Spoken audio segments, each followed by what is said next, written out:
नमस्कार विद्यार्थी मित्रांनो. तर बघा, आता नुकतीच जी आहे ती नवी मुंबई महानगरपालिकेची उत्तरपत्रिका जी आहे ती जाहीर झालेली आहे. ती फायनल उत्तरपत्रिका आहे. तर त्यामध्ये बहुतांश मुलांचे मार्क कमी झालेले आहे. तर आता या निमित्ताने जे आहे ते बहुतांश मुलांचे अशा कमेंट आलेल्या आहे की सर DMARची फायनल मेरिट लिस्ट आणि फायनल ॲन्सर की जी आहे ते कधी लागणार आहे. तर बघा, यावरच आधारित आपला हा व्हिडिओ असणार आहे. यामध्ये तुम्हाला मी फायनल मेरिट लिस्टची डेट जी आहे ती अंदाजित किती असू शकते ते सांगणार आहे आणि सोबत तुम्हाला तुमचं डॉक्युमेंट व्हेरिफिकेशन आणि फायनल रिझल्ट कधी बघायला मिळणार आहे ते सुद्धा आपण या ठिकाणी बघूया. तर बघा मित्रांनो, DMARच्या अंतर्गत तर या ठिकाणी तुम्ही बघू शकता टोटल जे आहे ते 10,058 इतक्या जागेसाठी 15, 16, 17 पोस्टसाठी भरत्या निघालेल्या होत्या. तर यामध्ये विविध प्रकारचे पोस्ट ज्या होत्या त्या इन्क्लूड होत्या. तर याचा जो आहे तो पहिली मेरिट लिस्ट पहिली रिस्पॉन्स शीट जी आहे ती 17 ऑक्टोंबरला रिलीज करण्यात आली होती आणि त्यानंतर तुम्हाला 2-3 दिवस देण्यात आले होते ऑब्जेक्शन घ्यायसाठी. तर बघा, TCSचं शेड्यूल कसं असते बघा.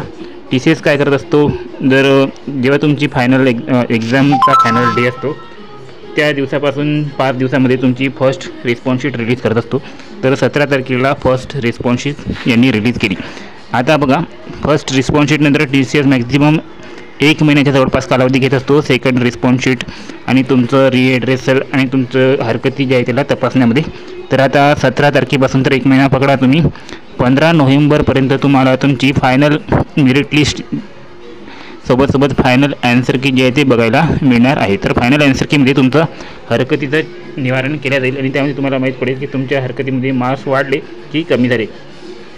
आणि TCS त्यानंतर काय करत असते, 10-15 दिवसामध्ये मेरिट लिस्ट जारी करत असते. त्यामध्ये सर्व मुले असतात जे पास झालेले आहेत, म्हणजे ज्यांना 45% वरती आहे, सर्व नाव इन्क्लूड असतात. आणि त्यानंतर जवळपास 15 ते 1 महिन्याच्या आतमध्येच डॉक्युमेंट व्हेरिफिकेशनसाठी कोण क्वालिफाय झालेले आहे त्याचीसुद्धा लिस्ट पब्लिश करते. तर त्या ठिकाणी जवळपास 3 ते 5 टाईम्स जे आहे ते मुलांना बोलवले जाते डॉक्युमेंट्स व्हेरिफिकेशनसाठी. आणि त्यानंतर डॉक्युमेंट्स व्हेरिफिकेशन झाल्यावर लगेच तुम्हाला जॉईनिंग देखील मिळत असते. तर बघा, यावर खूप तुम्हाला कट ऑफचा जर डाऊट असेल तर कट ऑफबद्दलची व्हिडिओ आपल्या चॅनलवर आधीच अपलोड आहे, ते तुम्ही बघू शकता. पोस्ट वाईज कट ऑफची व्हिडिओ आपण बनवलेली आहे. कोणत्या पोस्टसाठी तुम्ही अप्लाय केले आहे त्यानुसार तुम्ही त्या पोस्टसाठी कट ऑफचा व्हिडिओ बघू शकता. आणखी तुमचे जर काही डाऊट असेल तर ते सुद्धा तुम्ही कमेंटमध्ये विचारू शकता, तुम्हाला नक्कीच रिप्लाय देण्यात येईल. तर चला भेटूया आणखीन पुढील काही अपडेट्समध्ये. तर ही अपडेट आवडली असल्यास लाईक नक्की करा आणि चॅनलला अशाच अपडेटसाठी सबस्क्राईब करा.